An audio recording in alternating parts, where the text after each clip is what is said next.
जय हिंद दोस्तों, कैसे हैं आप सभी। आशा करता हूँ बहुत ही अच्छे होंगे। इस वीडियो में हम आपके लिए लेकर आए टॉप जी के जीएस के प्रश्न। ये ऐसे प्रश्न हैं जो बार बार एग्जाम में पूछते हैं, तो किसी भी एग्जाम की तैयारी करें प्रैक्टिस के तौर पे भी इस वीडियो को देख सकते हैं। चलिए देखते हैं पहला क्वेश्चन क्या पूछा है आपसे।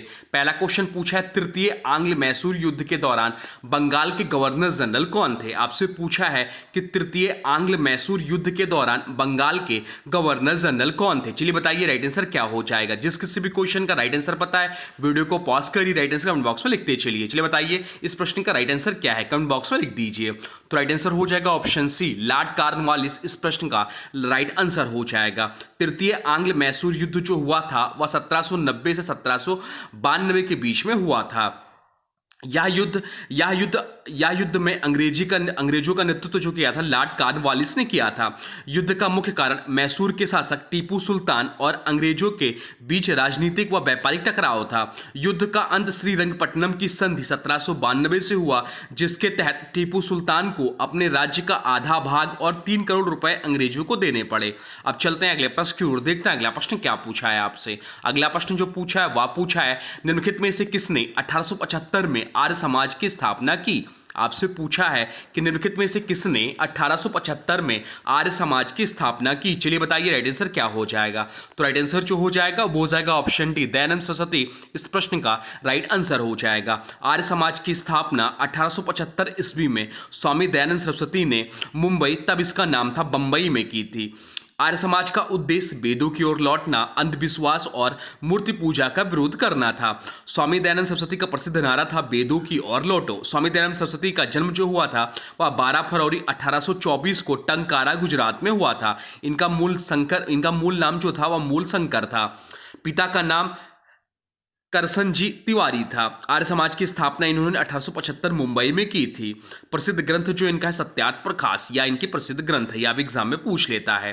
अब चलते हैं अगले प्रश्न की ओर, देखते हैं अगला प्रश्न क्या पूछा है आपसे। अगला प्रश्न पूछा है, बांग्लादेश को पाकिस्तान से कब स्वतंत्रता हासिल हुई थी। आपसे पूछा है कि बांग्लादेश को पाकिस्तान से कब स्वतंत्रता हासिल हुई थी। चलिए बताइए राइट आंसर क्या हो जाएगा। तो राइट आंसर जो हो जाएगा वो हो जाएगा ऑप्शन ए, 1971 में। ऑप्शन ए इस प्रश्न का राइट आंसर हो जाएगा। बांग्लादेश ने 16 दिसंबर 1971 को पाकिस्तान से स्वतंत्रता प्राप्त की। यह स्वतंत्रता बांग्लादेश मुक्ति संग्राम के बाद मिली। भारत ने इस युद्ध में बांग्लादेश का समर्थन किया, जिसके परिणाम स्वरूप पाकिस्तान की हार हुई और ढाका में पाकिस्तानी सेना ने आत्मसमर्पण किया। स्वतंत्रता से पहले बांग्लादेश को पूर्वी पाकिस्तान कहा जाता था। अब चलते हैं अगले प्रश्न की ओर, देखते हैं अगला प्रश्न क्या पूछा है आपसे। अगला प्रश्न पूछा है, भारतीय संविधान के किस भाग में कल्याणकारी राज्य का विचार है। आपसे पूछा है कि भारतीय संविधान के किस भाग में कल्याणकारी राज्य का विचार है। चलिए बताइए राइट आंसर क्या हो जाएगा। तो राइट आंसर जो हो जाएगा वो हो जाएगा ऑप्शन ए, राज्य के नीति निर्देशक तत्व इस प्रश्न का राइट आंसर हो जाएगा। राज्य के नीति निर्देशक तत्व भारतीय संविधान के भाग 4 में, किसमें, तो भाग 4 में अनुच्छेद 36 से 51 के बीच में वर्णित है। इसका मुख्य उद्देश्य भारत को एक कल्याणकारी राज्य बनाना है। यह आयरलैंड के संविधान से लिया गया प्रावधान है। यह भी एग्जाम में पूछता है और इससे एग्जाम में क्वेश्चन जरूर पूछते हैं। अब चलते हैं अगले प्रश्न की ओर, देखते हैं अगला प्रश्न क्या पूछा है आपसे। अगला प्रश्न पूछा है, लोकसभा चुनाव में मतदान करने के लिए न्यूनतम आयु कितनी है। आपसे पूछा है कि लोकसभा चुनाव में मतदान करने के लिए न्यूनतम आयु कितनी है। चलिए कमेंट बॉक्स में लिख दीजिए कितनी होनी चाहिए। तो राइट आंसर जो हो जाएगा वो हो जाएगा ऑप्शन डी, 18 वर्ष। ऑप्शन डी इस प्रश्न का राइट आंसर हो जाएगा। भारत में लोकसभा, विधानसभा और पंचायत के चुनाव में मतदान करने की न्यूनतम आयु 18 वर्ष है। पहले यह आयु 21 वर्ष थी। पहले क्या थी, तो पहले यह जो आयु थी यह 21 वर्ष थी, परंतु 61वें संविधान संशोधन, कब, तो 61वें संविधान संशोधन के तहत जो कि 1988 में संविधान संशोधन द्वारा इसका उम्र जो घटाकर 18 वर्ष कर दिया गया। 18 वर्ष कर दिया गया। इस संशोधन के तहत संविधान के अनुच्छेद 326 में बदलाव किया गया। इस नियम का पालन सभी नागरिकों पर लागू हुआ है, बशर्ते वे मतदाता सूची में पंजीकृत हों। अब चलते हैं अगले प्रश्न की ओर, देखते हैं अगला प्रश्न क्या पूछा है आपसे। अगला प्रश्न पूछा, अंतरराष्ट्रीय तिथि रेखा किस महासागर के बीच से होकर गुजरती है। आपसे पूछा है कि अंतरराष्ट्रीय तिथि रेखा जो है किस महासागर के बीच से होकर गुजरती है। चलिए बताइए राइट आंसर क्या हो जाएगा। तो राइट आंसर जो हो जाएगा वो हो जाएगा ऑप्शन डी, प्रशांत महासागर इस प्रश्न का राइट आंसर हो जाएगा। अंतरराष्ट्रीय तिथि रेखा लगभग 180 डिग्री देशांतर रेखा के साथ चलती है या मुख्य रूप से प्रशांत महासागर से होकर गुजरती है।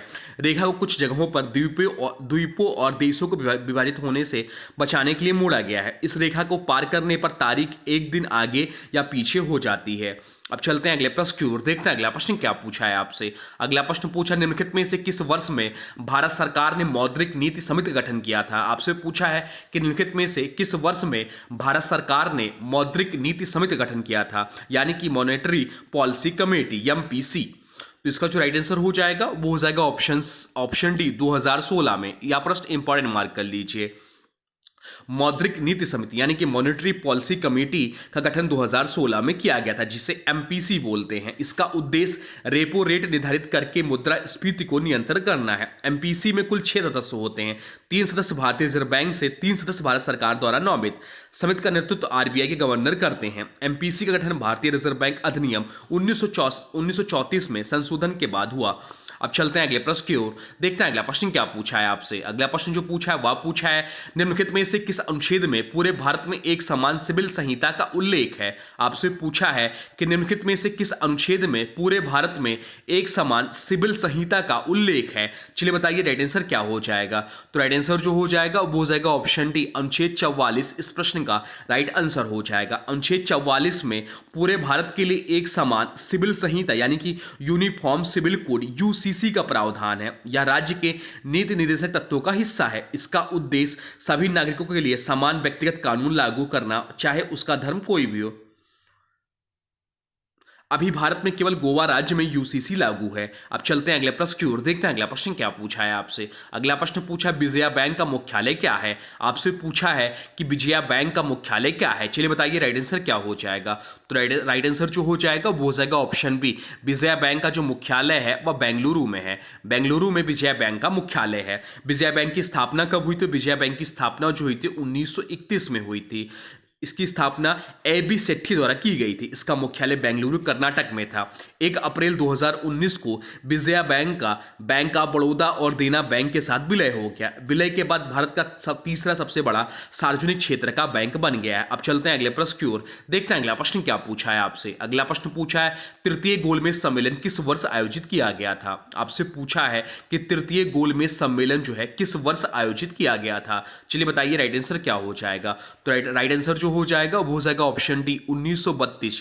ऑप्शन डी इस प्रश्न का राइट आंसर हो जाएगा। गोलमेज सम्मेलन राउंड टेबल कॉन्फ्रेंस लंदन में भारत के संवैधानिक सुधारों पर चर्चा के लिए आयोजित हुए थे। कुल 3 गोलमेज सम्मेलन हुए, पहला 1930 में, दूसरा 1931 में और तीसरा 1932 में। तृतीय गोलमेज सम्मेलन में कांग्रेस ने भाग नहीं लिया था, जबकि दूसरे गोलमेज सम्मेलन में कांग्रेस ने भाग लिया था। तृतीय गोलमेज सम्मेलन में भाग इसलिए नहीं लिया क्योंकि गांधी इरविन समझौता विफल हो गया और सविनय अवज्ञा आंदोलन फिर शुरू हो गया था। अब चलते हैं अगले प्रश्न की ओर, देखते हैं अगला प्रश्न क्या पूछा है आपसे। अगला प्रश्न पूछा है, बिहार केसरी के नाम से किसे जाना जाता है। आपसे पूछा है कि बिहार केसरी के नाम से किसे जाना जाता है। चलिए बताइए राइट आंसर क्या हो जाएगा। तो राइट आंसर जो हो जाएगा वो हो जाएगा option B, Shri Krishna Sinha. Option B इस प्रश्न का राइट आंसर हो जाएगा। श्री कृष्णा सिन्हा को बिहार केसरी कहा जाता है। वह बिहार के प्रथम मुख्यमंत्री थे 1946 से 1961 के बीच तक।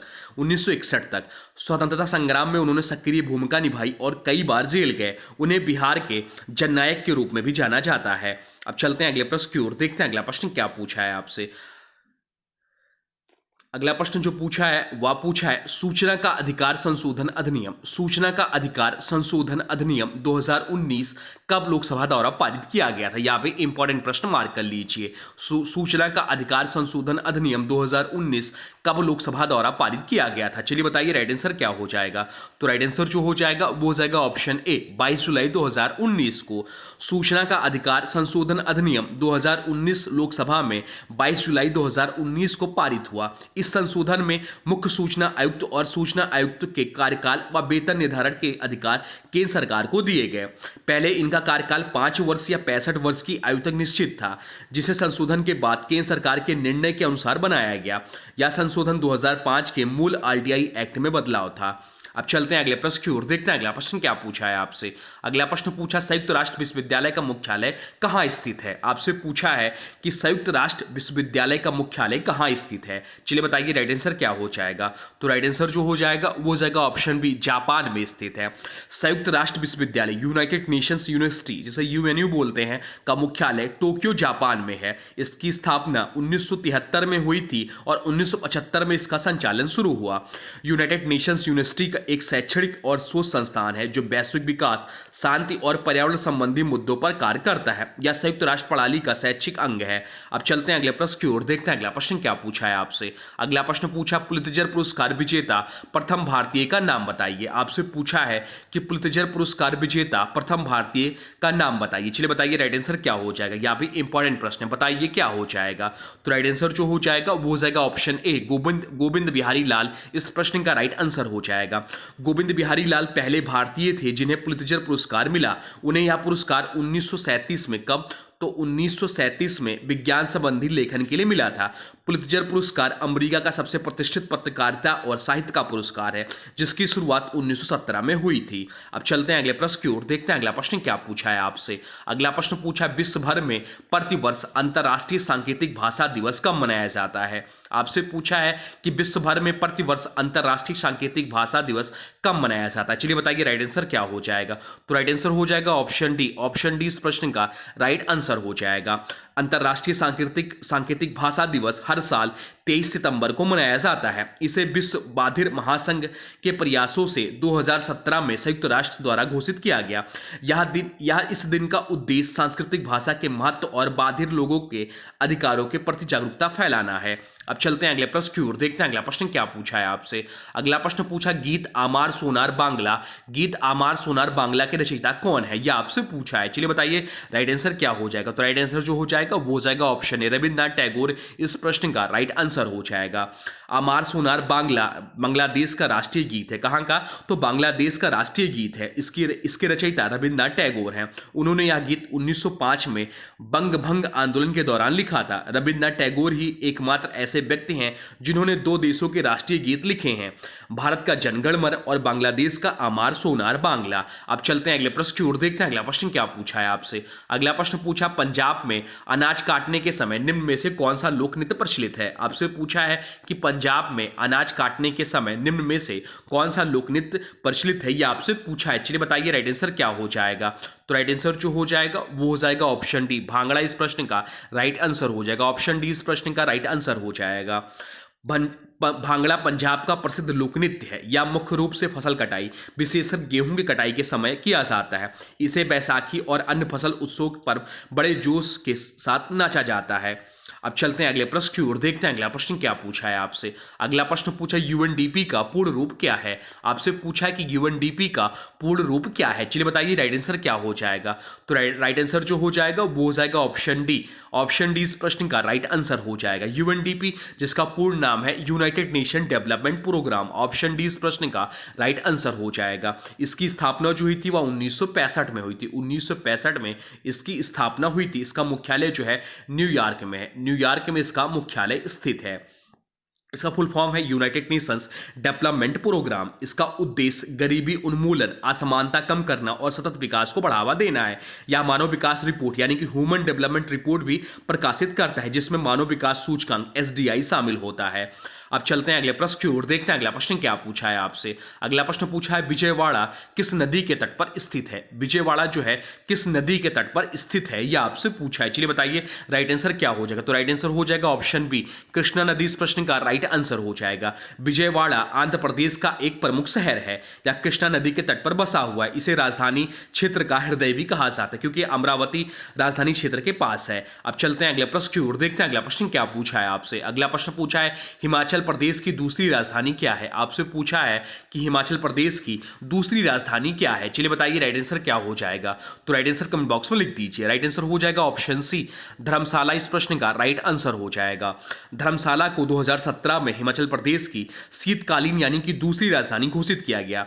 शिमला गर्मियों में शिमला जो है गर्मियों की राजधानी, जबकि धर्मशाला सर्दियों में राजधानी का अगर कार्य करती है। तो शिमला में हिमाचल प्रदेश की राजधानी हो जा शिमला जो है हिमाचल प्रदेश की गर्मियों में राजधानी है, और ठंडियों में धर्मशाला जो है सर्दियों में राजधानी हिमाचल प्रदेश की। धर्मशाला कांगड़ा जिले में स्थित है और यह तिब्बती आध्यात्मिक गुरु दलाई लामा का निवास स्थान है। बाकी बात यहाँ हो रही हिमाचल प्रदेश की, तो राजधानी अभी हम लोग पढ़ चुके हैं शिमला और धर्मशाला है। तो यहाँ के मुख्यमंत्री कौन है? तो यहाँ के मुख्यमंत्री जो है वर्तमान समय में वो सुखविंदर सिंह सुक्खू हैं। ये भारतीय राष्ट्रीय कांग्रेस पार्टी से हैं। तो ये रहे आपके टॉप जीके जीएस के प्रश्न। अब आज के वीडियो से प्रश्न है, इसका राइट आंसर आप लोग कमेंट बॉक्स में लिखना है। आज के वीडियो से प्रश्न है, लोकसभा चुनाव में मतदान करने के लिए न्यूनतम आयु कितनी है? आपसे पूछा है कि लोकसभा चुनाव में मतदान करने के लिए न्यूनतम आयु कितनी है। इसका जो भी राइट आंसर हो कमेंट बॉक्स में जरूर लिखिएगा।